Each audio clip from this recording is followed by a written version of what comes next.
પણ નૈમિષારણ્યમાં શૌનકાદિ ઋષિઓએ જે કથા કરી, અથવા તો શુકદેવજી અને રાજા પરીક્ષિત ગંગાના કિનારે બેઠા અને એ જે કથા થઈ, उसमें क्या सुविधा थी?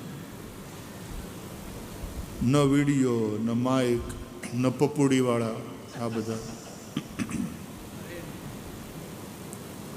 કાંઈ નહીં. શુકદેવજી પોતાનું આસન પોતાની મેળે બિછાવીને બેહી ગયા. મહાદેવજી પણ નિજ કર દાસ નાગરી પૂછાલા, બેઠે સહજહી શંભુ કૃપાલા. ત્યારે પાર્વતી ભલ અવસર જાની, ગઈ શંભુ પહી માતુ ભવાની. જાન પ્રિયા આદર અતિ કીના, બામ ભાગ આસન હરદીના. અને પછી પાર્વતીએ પ્રશ્ન કર્યા અને મહાદેવજી શરૂ, કથા શરૂ. આ જ્ઞાન યજ્ઞ છે, આમાં કર્મ છે, સત્કર્મ છે. સત્કર્મ સૂચકો નૂનમ જ્ઞાન યજ્ઞ સ્મૃતો બુધૈ. આ કર્મ સત્ય સાથે જોડાયેલા કર્મ છે. સત્ય સુધી પહોંચવા માટેના પ્રયાસ રૂપે આ બધું થઈ રહ્યું છે. અને એટલા માટે ભાગવતનો પ્રારંભ, એનું મંગલાચરણ પણ સત્યમ પરમ ધીમહિ. તો વ્યાસજીને પણ ચિંતા થઈ છે. એ ચિંતાના અગ્નિમાં વ્યાસજીનું હૃદય દગ્ધ છે.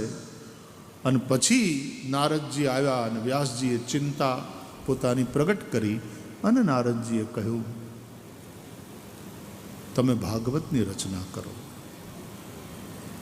પોતાના પિતા બ્રહ્માની પાસેથી મળેલું ચતુશ્લોકી ભાગવત નારદજીએ વ્યાસજીને કહ્યું અને પછી પ્રેરિત કર્યા કે તમે વ્યાસ છો, વિસ્તાર કરો. અને વ્યાસજીએ વિસ્તાર કર્યો 4 શ્લોકમાંથી 18,000 શ્લોકમાં, અને આ ભાગવત રચ્યું. तो क्योंकि हृदय दग्ध था, इसलिए जब भागवत का मंगलाचरण किया तो होठों पर सबसे पहले दग्धाक्षर आया, जकार. जन्माद्यस्य यतोन्वयादितरतश्चार्थेष्व विघ्नस्वरा. ભાગવતના મંગલાચરણમાં પહેલો અક્ષર દગ્ધ અક્ષર છે, જકાર. ભાગવતમાં 3 સ્તુતિઓ પણ એવી છે કે જેનો પ્રારંભ જકારથી, દગ્ધાક્ષરથી થયો. તૃતીય સ્કંદ વરા ભગવાનની સ્તુતિ. જીતમ જીતમ તે જીત યજ્ઞ ભાવના, જીતન જીતન તે જીત યજ્ઞ ભાવના, જકારથી પ્રારંભ છે. બીજું દશમ સ્કંદમાં ગોપી ગીત. ગોપી ગીતનો પ્રારંભ પણ જકારથી છે. જયતિ તેધિકમ જન્મના વ્રજ શ્રયત ઇન્દિરા શશ્વદત્રહી. ત્રીજું દશમ સ્કંદના ઉત્તરાર્ધમાં 87મો અધ્યાય વેદસ્તુતિ, એનો પ્રારંભ પણ જકારથી છે. જય જય જહિ યજા મજિત.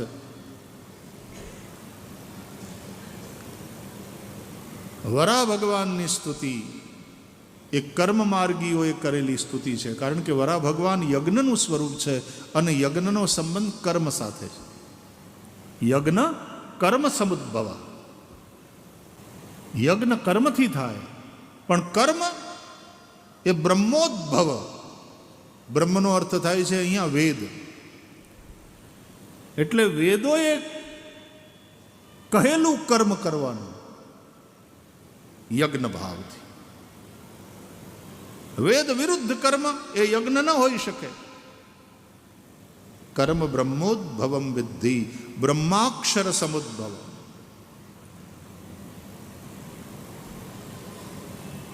ભગવદ્ ગીતામાં આ જે એક ચક્ર છે ને, બહુ સમજવા જેવું છે.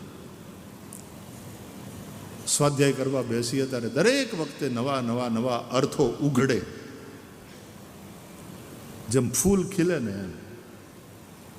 એના એ છોડ ઉપર જેમ નવા નવા નવા ફૂલ ખીલે, એમ અર્થોના પુષ્પ, એનો પમરાટ. અને અર્થ ઉઘડે ને ત્યારે અંદર જે સળવળાટ થાય, અને પછી સસરાટ ગાડી આવે ને વ્યાસપીઠ ઉપરથી ફડફડાટ શ્રોતાઓ સુધી પહોંચે. સસરાટ ફરફરાટ.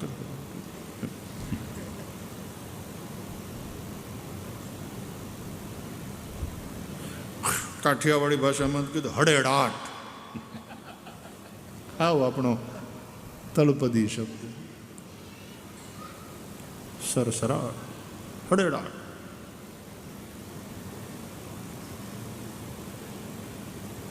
કૃષ્ણ પણ કાઠિયાવાડી છે.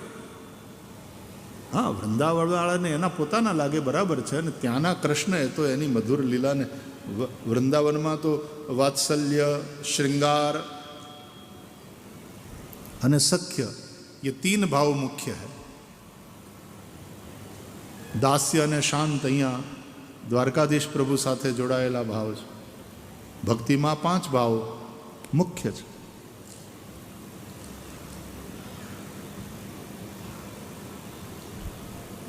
પણ સૌથી વધારે તો ભગવાન દ્વારકામાં રહ્યા ને. પોતાના જીવનનો અધિકાંશ સમય અહીંયા સૌરાષ્ટ્ર એના વાસી તરીકે દ્વારકાધીશ પ્રભુ રાજાધિરાજ. એટલે આમ ગૌરવથી કહેવાનું મન થાય, કૃષ્ણ કાઠિયાવાડી છે, પછી એને ગાંઠિયા ભાવે જ ને. કાઠિયાવાડી છે તો આપણે દ્વારકાનાથને જે ભોગ લગાવીએ એમાં ગાંઠિયા હોય.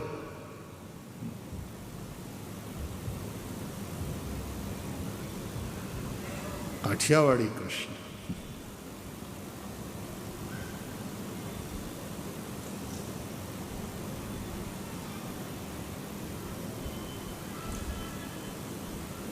દ્વારકામાં તો હોના ને હિંડોળે, દ્વારકામાં દીવા બળે. પછી ગાશું. આજનો કોટા પૂરો થયો. હમણાં કીર્તન કર્યું ને એમાં પણ મથુરામાં વાગી મોરલી, હવે ગોકુળમાં કેમરે વાય રે રાય રણછોડજી. હોનાના હિંડોળે દ્વારકામાં દીવા બળે. રાજાધિરાજ દ્વારકાનાથ છે. અને એમાં આ અંતઃપુર, ભગવાને એને ઘેર બોલાવ્યા. આગ્રહ કરીને પાછું રોકાવાનું રાખવાનું છે ભાઈ, વયું નથી જવાનું તરત. આમ ચોખ્ખી સૂચના આપીને બોલાવ્યા. એટલે આપણે મોટી બેગ લઈ, એટલા લુગડા લઈ અને ઘણા અમારા ભક્તો એટલા ભોળિયા હોય ને એને એમ થાય કે ભાઈશ્રીને સાધુ સંતોની યારે વાત કરવી હોય તો આવા શબ્દોમાં જ વાત કરવી પડે. એટલે પાછા આવીને તરત કે ભાઈશ્રી અમે પધારી ચૂક્યા છીએ. બહુ સારું બાપા, આવો આવો, ભલે પધાર્યા, ભલે પધાર્યા. અમે આવ્યા એમ નહીં, અમે પધારી ચૂક્યા છીએ. તો અમારે ક્યાં જવાનું છે, અમારી વ્યવસ્થા શું છે, જમવાનું ક્યાં છે, આવો બાપા, ભલે પધારે.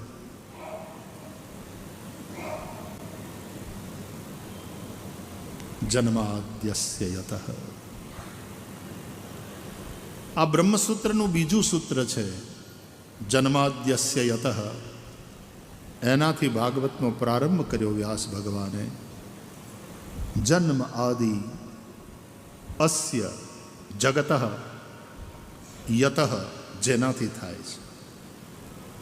આ જગતના ઉત્પત્તિ, સ્થિતિ અને લય જેના થકી થાય છે એ પરબ્રહ્મ પરમાત્મા, જે સ્વયં પ્રકાશ છે. એ બધાને પ્રકાશિત કરે છે, એટલે બધાનું જ્ઞાન કરાવે છે, પણ એ પોતે સ્વયં પ્રકાશિત છે. તમે જુઓ, ઇન્દ્રિયો થકી એ આત્મા કે ભીતર બેઠેલો પરમાત્મા એ જગતમાં બધાય જડ ચેતન પદાર્થોનું જ્ઞાન કરાવે છે. બરાબર ને?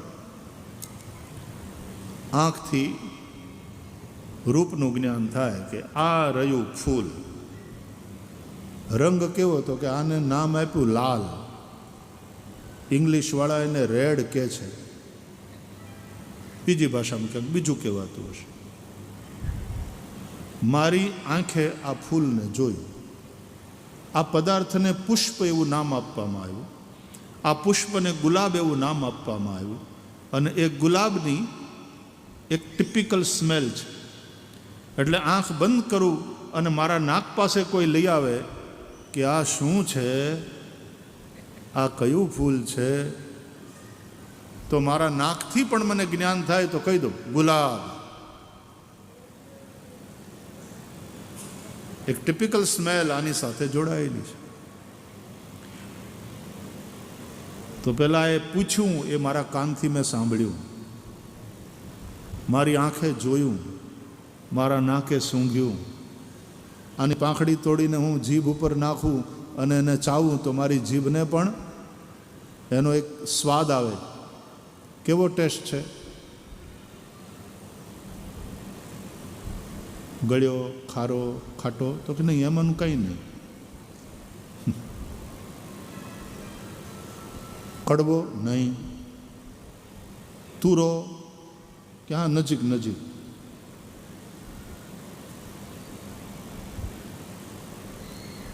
અને મારા હાથે આ પુષ્પને સ્પર્શ કર્યો એટલે ટચથી મને ખબર પડે છે. તો મારી બધી જ ઇન્દ્રિયો દ્વારા મને આ વસ્તુનું જ્ઞાન થાય છે. પણ એ જ્ઞાન ત્યારે થાય છે જ્યારે અંદર ચેતના છે, એ આત્મા, એ પરમાત્મા, એ ચૈતન્ય બેઠો છે અંદર. તો જ મારી આંખ કામ કરે, તો જ મારા કાન કામ કરે. કોઈ ગુજરી ગયું હોય ને મરદાના મોઢામાં તમે શ્રીખંડ નાખીને પછી પૂછો આ શું છે, તમે શું ખાધું, એનો કેવો સ્વાદ આવ્યો, મળદું કાંઈ બોલવાનું? પછી ટેસ્ટ આવે? મુર્દાને કોઈ ઈચ્છા થાય? કાઢો કાઢો, બધા જલ્દી જલ્દી કરતા હોય તો મુર્દું કોઈ દે એમ કે ચા તો મૂકો, ચા પીને જાઉં. હું કાઢો કાઢો કાઢો, ચા તો પીવા દો. આવી કોઈ ઈચ્છા મૃદુ કરે? કોના થકી એ ઈચ્છાઓ થાય છે? કોના થકી ઇન્દ્રિયો કામ કરે છે? એટલે ઉપનિષદો કહે છે કે ઇન્દ્રિયોની ઇન્દ્રિય કઈ, चक्षु का चक्षु कौन है, श्रोत्र का श्रोत्र कौन है, जिह्वा की जिह्वा कौन है. मतलब એની શક્તિ અને એ શક્તિ ક્યાંથી આવે છે? હવે જોજો, ઉપનિષદો કહે છે કે આત્મા એ આ ઇન્દ્રિયોને જાણે છે, પણ ઇન્દ્રિયો એ આત્માને જાણતી નથી. આત્માનું જ્ઞાન ઇન્દ્રિયજન્ય નથી. આત્મજ્ઞાન એટલે ભગવાન અગોચર છે. ગિરા જ્ઞાન ગોતીત મીશમ ગિરીશમ. ગોતીત, ગો એટલે ઇન્દ્રિયો.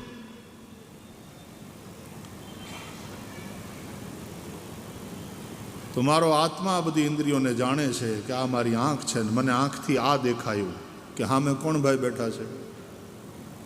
મારા કાનથી મને શબ્દનું જ્ઞાન થયું કે તમે આમ કેમ બોલ્યા. મારી ત્વચાથી મને સ્પર્શનું જ્ઞાન થયું. આવું બધું ભાગવતમાં આ તત્વજ્ઞાન વિસ્તારથી સમજાવવામાં આવ્યું છે. સમયના અભાવે આપણે ચર્ચા ન કરીએ કે ન કરી શકીએ, અથવા તો તમારી રુચિનો વિષય ન બને એ વાત અલગ, પણ આ બધી જ ચર્ચા ભાગવતમાં છે.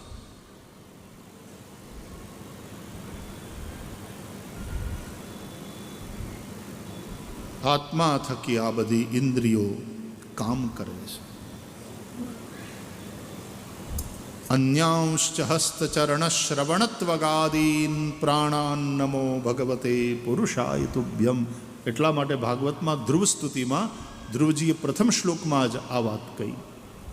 યોંતઃ પ્રવિશ્ય મમ વાચમિમામ પ્રસુપ્તામ. આ મારી વાકિન્દ્રિય છે, આપ જ મારી અંદર ભીતર પ્રવેશ કરી અને વાણીને જાગૃત કરો છો.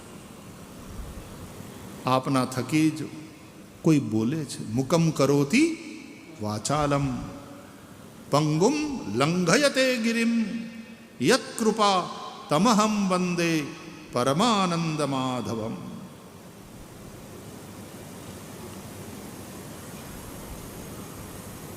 આત્મા ઇન્દ્રિયોને જાણે છે,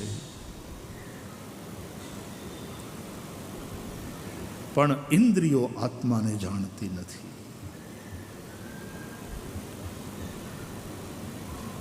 અને તેથી એ જે આત્માનુભૂતિ છે અથવા તો સેલ્ફ રિયલાઇઝેશન,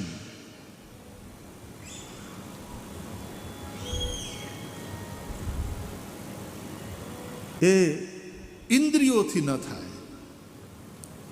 એમાં આત્મકૃપા, ગુરુ કૃપા, પરમાત્મા કૃપા હોય તો જે સ્વયં પ્રકાશ છે, જે સર્વજ્ઞ છે, જેણે બ્રહ્માને વેદોનું જ્ઞાન આપ્યું,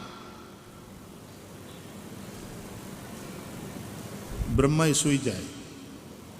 એક કલ્પનો બ્રહ્માનો દિવસ અને એક કલ્પની બ્રહ્માની રાત. આ પણ ભાગવતમાં સમજાવ્યું છે. જેમ આપણા હિસાબે 12 કલાકનો દિવસ અને 12 કલાકની રાત, અને રાત્રે આપણે સૂઈ જઈએ, એમ બ્રહ્માનો એક કલ્પનો દિવસ અને એક કલ્પની રાત. રાત પડે એટલે બ્રહ્મા સૂઈ જાય. સૂઈ જાય ત્યારે એક પ્રકારનો પ્રલય છે. બ્રહ્મા સૂતા હોય. ભાગવતમાં 4 પ્રકારના પ્રલયનું વર્ણન છે. નિત્ય પ્રલય, નૈમિત્તિક પ્રલય, પ્રાકૃત પ્રલય, આત્યંતિક પ્રલય. એના વિશે 12મા સ્કંદમાં શુકદેવજીએ સમજાવ્યું છે. આ 4 પ્રકારના પ્રલય. નિત્ય પ્રલય આપણે હોઈ નથી જતા, અને સૂતા હોઈએ તો એવી ગાઢી નીંદર આવે. वो कहते हैं हिंदी में घोड़ा बेच के सो गए. ऐसी गाढ़ी नींद, वो एक प्रकार का प्रलय है.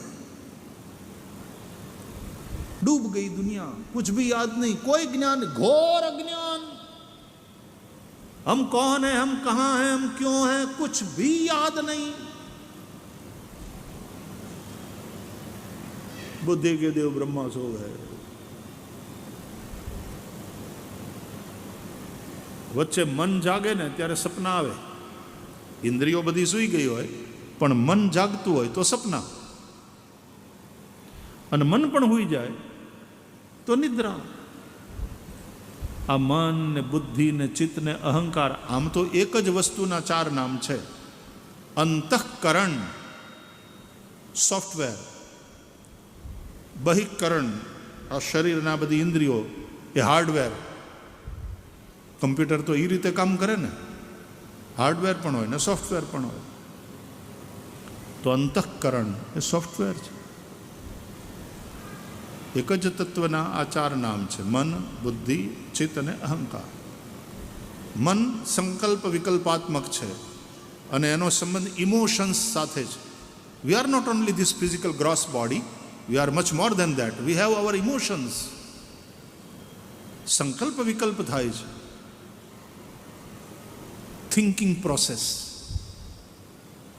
આમ કરું, આમ કરું, આમ કરું તો આમ થશે, આમ કરું તો આમ થશે. અને બધાને અંતે એક સંકલ્પ થાય કે ના, આ જ કરવું છે. લોક કિયા જાય. એ પહેલા વિકલ્પો હતા, પણ પછી હવે બસ આમ જ. એનું નામ સંકલ્પ. એટલે તમે પૂજામાં બેસો ત્યારે હાથમાં પાણી દેવડાવીને સંકલ્પ થાય.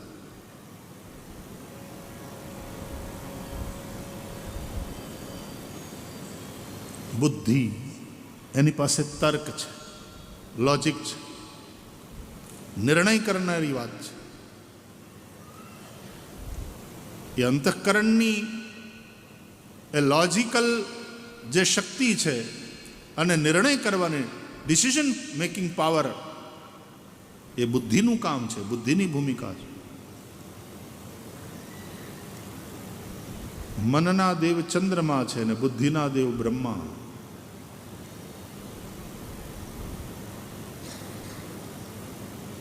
ત્રીજી વસ્તુ છે ચિત્ત. વી કેરી so many memories with us, bad and good. કેટલી સ્મૃતિઓ આપણી અંદર સંગ્રહાયેલી છે. ડેટા બધા સેવ થયા છે એ ચિત્તમાં.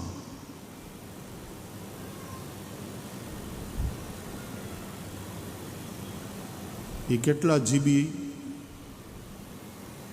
નહીં, ટીબી, ગીગાબાઇટથી ઉપર જવાનું ને, કારણ કે કેટલી જબરજસ્ત મેધાશક્તિ, અને યાદ રહી જાય.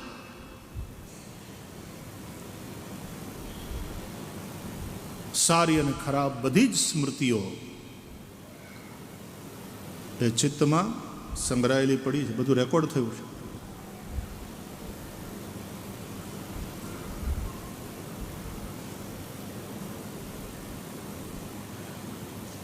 અને ચોથું અહંકાર, સેલ્ફ કોન્શિયસનેસ. અહંકારનો અર્થ અહીંયા છે સેલ્ફ કોન્શિયસનેસ. હું છું આ વાતનો અનુભવ. અને હું કયા કરું એમ, હું અને છું આ બે એક અક્ષરના શબ્દોની વચ્ચે આપણો આખો સંસાર છે. હું પુરુષ છું, હું સ્ત્રી છું, હું ડૉક્ટર છું, હું એન્જિનિયર છું, હું સુખી છું, હું દુઃખી છું, હું બેઠો છું, હું જોઉં છું, હું સાંભળું છું. હું અને છું આ એક અક્ષરના બે શબ્દોની વચ્ચે આપણો આખો સંસાર રચાય છે. આ હું છું અહંકાર, સેલ્ફ કોન્શિયસનેસ. અહંભાવ, હોવાપણાનો અહેસાસ.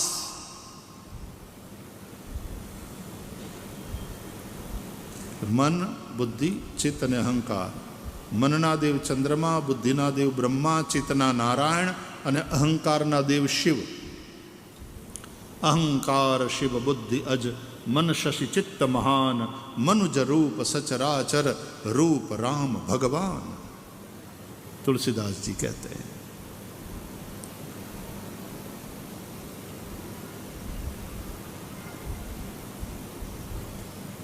ये व्यष्टि के रूप में देखो. व्यष्टि એટલે વ્યક્તિ. આપણે ઇન્ડિવિડ્યુઅલી જોઈએ તો મારા મનના દેવ ચંદ્રમા છે, બુદ્ધિના દેવ બ્રહ્મા છે, ચિત્તના દેવ નારાયણ, અહંકારના દેવ શિવ. પણ સમષ્ટિના રૂપમાં જુઓ તો ચંદ્રમા એ વિરાટનું મન છે, ब्रह्मा विराट की बुद्धि का नाम है,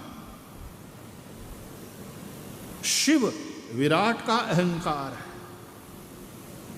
इस तरह से समझाया है ऋषियों ने. पिंडे सो ब्रह्मांडे. व्यष्टि અને સમષ્ટિ. સમષ્ટિ એટલે કલેક્ટિવ કોન્શિયસનેસ.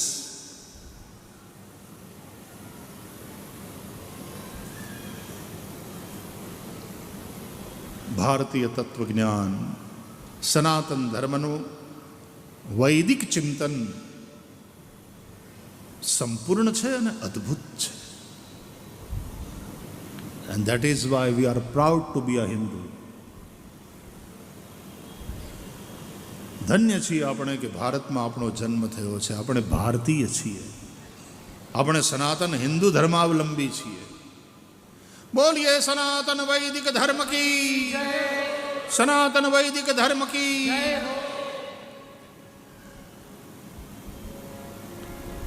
અને આ એવો ધર્મ છે કે જેમાં સંકીર્ણતા નથી. આખા વિશ્વને એક પરિવાર માનવા વાળો આ ધર્મ. ઉદાર ચરિતાનાંતુ વસુધૈવ કુટુંબકમ. અને તેથી અહીંયા જે પ્રાર્થના થાય એ સમગ્ર વિશ્વના કલ્યાણ માટે, વિશ્વના બધા જ જીવો માટે, એના મંગલ માટેની પ્રાર્થના. અમારા ધર્મને ન માને અને જીવવાનો અધિકાર નહીં એવું નહીં. શુભ થાઓ આ સકલ વિશ્વનું, એવી ભાવના નિત્ય રહે. મૈત્રી ભાવનું પવિત્ર ઝરણું મુજ હૈયામાં વહ્યા કરે. શુભ થાવું આ સકલ વિશ્વનું એવી ભાવના નિત્ય રહે. એવી ભાવના નિત્ય રહે. ગુણથી ભરેલા ગુણીજન દેખી હૈયું મારું નૃત્ય કરે. એ સંતોના ચરણ કમલમાં મુજ જીવનનું અર્ઘ્ય રહે. મૈત્રી ભાવનું પવિત્ર ઝરણું મુજ હૈયામાં વહ્યા કરે. શુભ થાવા સકલ વિશ્વનું એવી ભાવના નિત્ય રહે. એવી ભાવના નિત્ય રહે. માર્ગ ભૂલેલા જીવન પથિકને માર્ગ ચીંધવા ઉભો રહું. કરે ઉપેક્ષા એ માર્ગની તો એ સમતા ચિત્ત ધરું. મૈત્રી ભાવનું પવિત્ર ઝરણું મુજ હૈયામાં વહ્યા કરે. શુભ થાવા સકલ વિશ્વનું એવી ભાવના નિત્ય રહે. એવી ભાવના નિત્ય રહે. દીન ક્રૂર અને ધર્મ વિહોણા દેખી દિલમાં દર્દ રહે. કરુણા ભીની આંખોમાંથી કરુણા ભીની આંખોમાંથી અશ્રુનો શુભ સ્રોત વહે. મૈત્રી ભાવનું પવિત્ર ઝરણું મુજ હૈયામાં વહ્યા કરે. શુભ થાવા સકલ વિશ્વનું એવી ભાવના નિત્ય રહે. એવી ભાવના નિત્ય રહે. એવી ભાવના નિત્ય રહે. ये सनातन वैदिक हिंदू धर्म है. यही था, यही मजबूती से टिका हुआ है. अनेक आक्रमणों के बावजूद इसकी उदारता और सहिष्णुता वाली विचारधारा के चलते ऐसा सनातन वैदिक हिंदू धर्म. આપણે એના પથિકો છીએ, આપણે એના અનુયાયી છીએ, એનું આપણને ગૌરવ છે.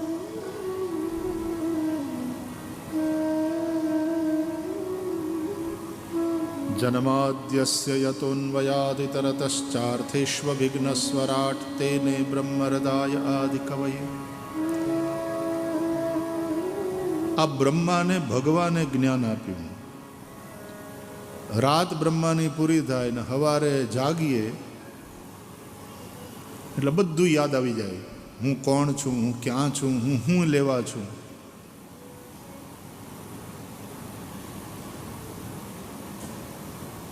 કે આપણે બેટ દ્વારકામાં છીએ, હું લેવા તો આપણે કથા માટે આવ્યા. અને કેટલા વાગ્યાથી સ્ટાર્ટ?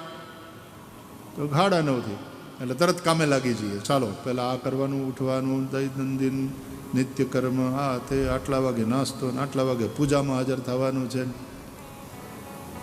આ ભીતરની જે ચેતના છે, આત્મા પરમાત્મા, એ બ્રહ્મા બુદ્ધિને જ્ઞાન આપે. એ બોલે અને બુદ્ધિ સાંભળે એવું નહીં. એવું કહ્યું છે સંકલ્પ માત્રથી ભગવાને એના હૃદયમાં સ્ફુરણા કરી.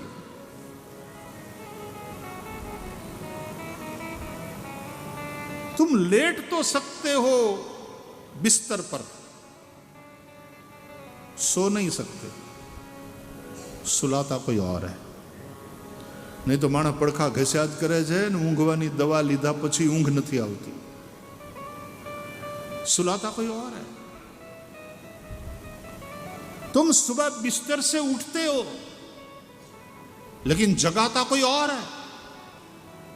આપણે એમ કે મારી સવારના 6:30 વાગે નીંદર ખુલી ગઈ. કોણ સુવડાવે છે? કોણ જગાડે છે?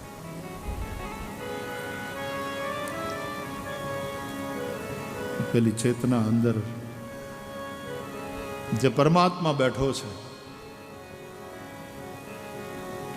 એ જગાડે છે, જ્ઞાન કરાવે છે, ભાન કરાવે છે આપણે કોણ છીએ, ક્યાં છીએ, શા માટે છીએ. જે કામ કરવા આવ્યા છીએ એ કામ કેવી રીતે કરવાનું એનું જ્ઞાન પણ એ જ કરાવે છે. તેને બ્રહ્મ હૃદય આદિ કવયે મોહયંતિ યત સૂરય.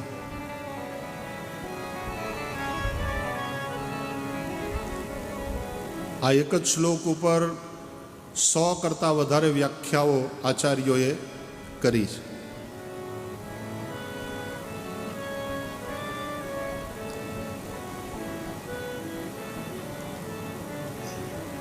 જેની માયારૂપી સત્તાને કારણે ઉત્પત્તિ સ્થિતિ લય મિથ્યા હોવા છતાં સત્ય પ્રતીત થાય છે.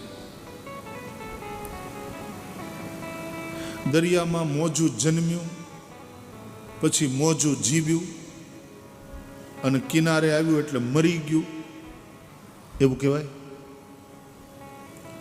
આ તો બધી દરિયાના જ પાણીમાં થતી હલચલ,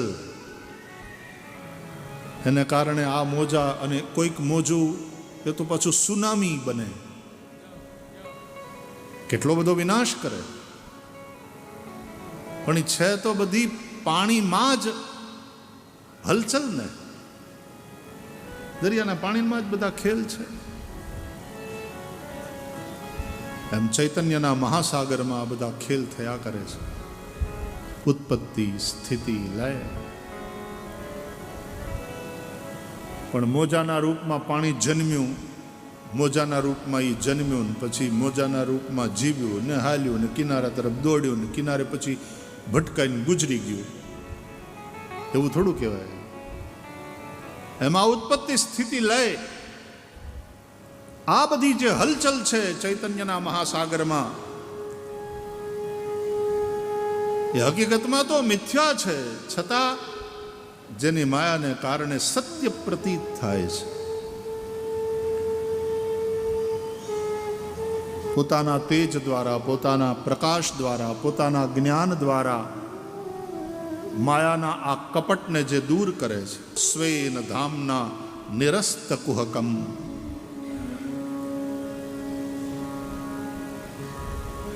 સત્યમ પરમ ધીમહિ. એ પરમ સત્યનું અમે ધ્યાન કરીએ છીએ, અથવા તો એ પરમ સત્ય ઉપર હવે વિચાર કરવા માટે અમે ઉદ્યત છીએ.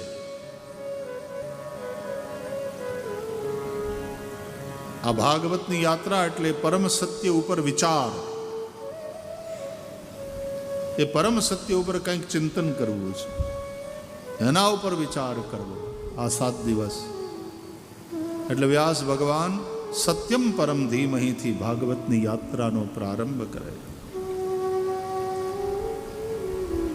અને પછી છેલ્લે તેવા તે સત્ય. આટલી ચર્ચા કર્યા પછી, એના વિશે વિચાર કર્યા પછી અંતે કહે છે તેવા તે પરમ સત્યનું અમે ધ્યાન કરીએ છીએ. એટલે છેલ્લે પણ પરમ સત્ય, સત્યમ પરમ ધીમહિ. કસ્મયેન વિભાસિતોયમ અતુલો જ્ઞાન પ્રદીપઃ પુરા તદ્રૂપેણ ચ નારદાય મુનયે કૃષ્ણાય તદ્રૂપિણા યોગીન્દ્રાય તદાત્મનાથ ભગવદ્રાતાય કારુણ્યતઃ તચ્છુદ્ધમ વિમલમ વિશોકમમૃતમ સત્યમ પરમ ધીમહિ. ભાગવતનો છેલ્લો સ્કંદ 12મો અને 12મા સ્કંદના છેલ્લા અધ્યાયમાં આવું કહી અને વ્યાસજીએ વળી પાછા એ પરમ સત્યને પ્રણામ કર્યા. એવા એ પરમ સત્યનું અમે ધ્યાન કરીએ છીએ. ગાયત્રી મંત્રમાં ધીમહિ શબ્દ છે.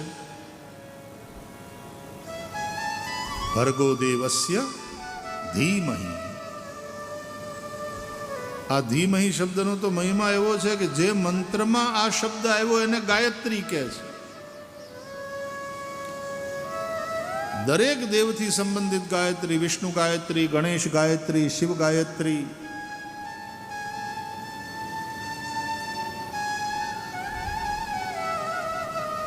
ધીમહિ શબ્દ એ મંત્રને ગાયત્રી.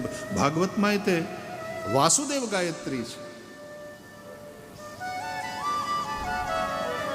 એના તો 32 અક્ષર છે.